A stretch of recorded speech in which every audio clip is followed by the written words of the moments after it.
ఈనాటి కథాగానం పరమ పవిత్రమైనటువంటి చారిత్రం. పంచమ వేదమైనటువంటి మహాభారతంలో ఉద్యోగ పర్వం. ఆ ఉద్యోగ పర్వంలో శ్రీకృష్ణ భగవానుడు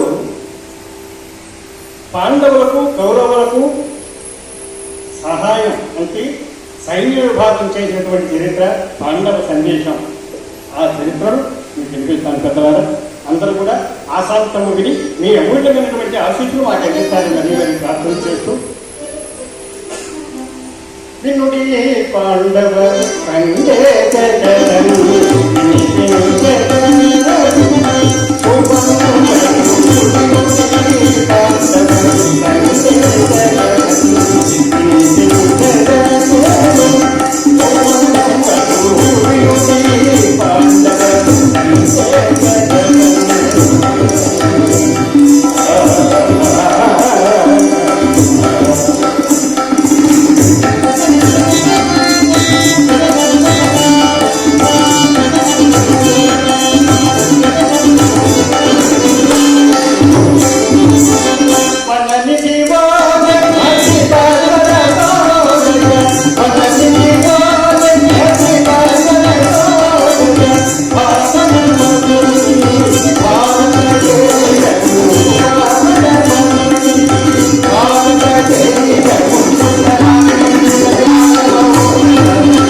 పరమ పుణ్యాత్ములైనటువంటి పరమ ధార్మికులైనటువంటి పాండవులు అధర్మాత్ములైనటువంటి కౌరవుల చేత శకుని యొక్క మాయాపాటికల చేత వంచింపబడ్డారు. అలా వంచింపబడి ఆ యొక్క ఇంద్రప్రస్థమును సకలమైనటువంటి ఆ యొక్క లాంఛనాలను అన్నిటినీ కూడా పణంగా పెట్టి ఓడిపోయాడు ధర్మరాజు. ఆ తదుపరి ధర్మరాజు తన భీమ, అర్జున, నకుల, సహదేవులను కూడా పణంగా పెట్టి ఓడిపోయాడు. తనకు తానుగా కూడా పణంగా పెట్టుకుని ఓడిపోయాడు ధర్మరాజు. ఇక పరమ పతివ్రతామ తల్లి మరి అయోనిజ అగ్నిగుండం నుంచి ఉద్భవించినటువంటి పరమ పవిత్రమైనటువంటి పునీతురాలైనటువంటి ఆ ద్రౌపది అమ్మవారిని కూడా పణంగా పెట్టి ఓడిపోయాడు. ప్రమాదులు ఆ యొక్క దుశ్శాసనుడు సాత్యగాన్ని వెళ్ళాడు. ఆమె పిలిచి నేను ఏకవస్త్రను నేను రావడానికి వీల్లేదు అన్నది అమ్మవారు చెప్పినా మళ్ళా దుశ్శాసనుడు వెళ్ళి ఆమెను నిండోరగంబైనటువంటి కౌరవ సభకు ఈడ్చుకుని వచ్చాడు. ఆమె యొక్క పవిత్రమైనటువంటి ఆ త్రులను బట్టి ఈడ్చుకుని వచ్చాడు. ఎందుకంటే రాజసూయాగంలో అవభృత స్నానం చేసింది ఆ మహాతల్లి. అలాంటి పవిత్రమైనటువంటి త్రులను బట్టి లాక్కుని వచ్చాడు. ఆమెను వివస్త్రం చేయాలన్నటువంటి ఉద్దేశంతో ఆ యొక్క దుర్యోధనుడు ఆజ్ఞాపించగా దుశ్శాసనుడు ఆమెను వివస్త్రం చేయాలని ఏకవస్త్రం చెప్పినా కూడా ఆమెను లాగి పోస్తుంటే ఆమె ఆ యొక్క సర్వజగన్నాథుని సూత్రధారి అయినటువంటి ఆ యొక్క శ్రీకృష్ణ భగవానుడు ప్రార్థన చేసింది. ప్రార్థన చేయగా స్వామివారు ఆ సమయంలో రుక్మిణి అమ్మవారితో పాఠశాడుతున్నారు. ఆ కుడి చెవికి ఆమె యొక్క ఆర్తనాదం వినపడగానే ఆ ద్వారకావాసుడు నిశ్చలుడై ఒక్కసారి కడుగు మూసుకొని అక్షయం ఉన్నాడు. అక్షయం అని ఎప్పుడైతే అన్నాడో అనేకమైనటువంటి వస్త్రాలన్నీ కూడా ద్రౌపది అమ్మవారికి సంరక్షణగా వచ్చాయి. మాన సంరక్షణ జరిగింది. అనేక వస్త్రాలు, అనేకమైనటువంటి బెనారసీలు, కంచిపట్టు చీరలు అన్నీ కూడా వచ్చేసాయి. అన్ని కుట్టలు కుట్టలుగా పడిపోయాయి. లాగాడు లాగాడు లాగాడు లాగాడు మరి లాగలేక మోక్షాగతుడయ్యాడు దుశ్శాసనుడు దుర్మార్గుడు. మాన సంరక్షణ జరిగిందని పెద్దలంతా కూడా ఆనందపడ్డారు.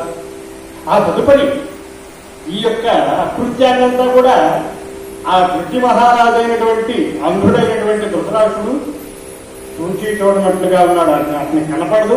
అయినా ఏం జరుగుతుందో తెలుసు. కానీ కుటిల మనస్కుడు, స్వార్థపరుడు, తన కుమారులే గొప్పగా ఉండాలి అనుకునేవారు. అయ్యా, కలిపురుషుడు ఎప్పుడో పుట్టలేదండి. దుర్యోధనుడు యొక్క జన్మంలోనే కలిపురుషుడు ఉద్భవించాడు. దుర్యోధనుడే కలిపురుషుడు. స్వార్థం ఎప్పుడైతే వాడికి కలిగిందో వాడే కలిపురుషుడు.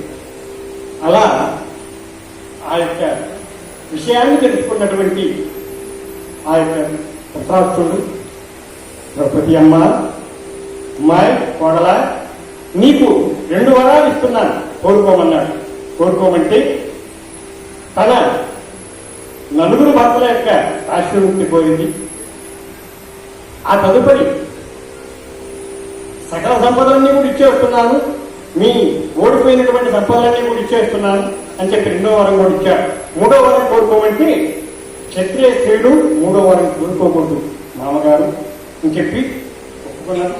తిరుగు ప్రయాణమై ఆ ఇంద్రప్రస్థానికి వెళుతుంటే మరలా పిలిపించాడు దుర్యోధనుడు. పిలిపించి అనిశ్చితం వాడించి ఓడిన వారు 12 వత్సరములు అరణ్యవాసం, 1 ఏడు అజ్ఞాతవాసం నిర్వర్తించాలని నియమం పెట్టి మరలా ఆ ఓడించాడు. ఆ అనుద్యోతంలో కూడా విధివశంపు చేయక ధర్మరాజు ఓడిపోయాడు.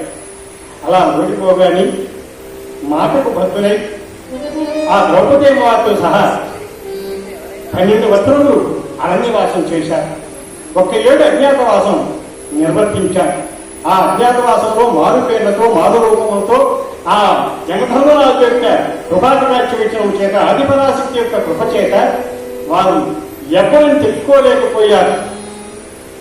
విరాట మహారాజు కానీ, సుదేష్ణాదేవి కానీ ఎవరు కూడా తెలుసుకోలేకపోయారు. అక్కడి కీచకులను కూడా వధించాడు. వంటలవాడుగా ఉన్నటువంటి వలలుడు అనేటటువంటి పేరుతో ఉన్నటువంటి భీమసేనుడు, బృహన్నల రూపంతో ఉన్నటువంటి ఆ యొక్క అర్జునుడు, దక్షిణ దిక్కు మోగుడు బంధించాడు జగత్రాజు. మరి ఉత్తర దిక్కు గోరుడు కూడా బంధించడానికి వచ్చాడు. ఒక అక్షోభణి సైన్యంతో వచ్చి మరల్చగా పుత్రుడు రథసారథ్యం చేస్తుండగా బృహన్నల రూపంతో ఉన్నటువంటి అర్జునుడు ఆ యొక్క జమ్మి చెట్టు దగ్గరికి వెళ్ళి ఆయుధములు స్వీకరించి వచ్చేటి వాడు అర్జునుడు అన్నాడు భీష్మాచార్యుడు వాడు. కానీ వస్తే అజ్ఞాతవాసం బంధువే కదా, అజ్ఞాతవాసం బంధువు అయితే మరలా 12 ఏళ్ళు అరణ్యవాసం పోవాలని భుజాలు ఎగరేస్తున్నాడు. ఇంతలో రానే వచ్చాడు. అందరినీ కూడా మోక్షాగతులు చేశాడు. ఉత్తర దిక్కున ఉన్నటువంటి ఆ ఉత్తర గోగ్రహణం అంతా కూడా మరి తీసుకుని వెళ్ళి విరాట మహారాజుకి అర్పించాడు.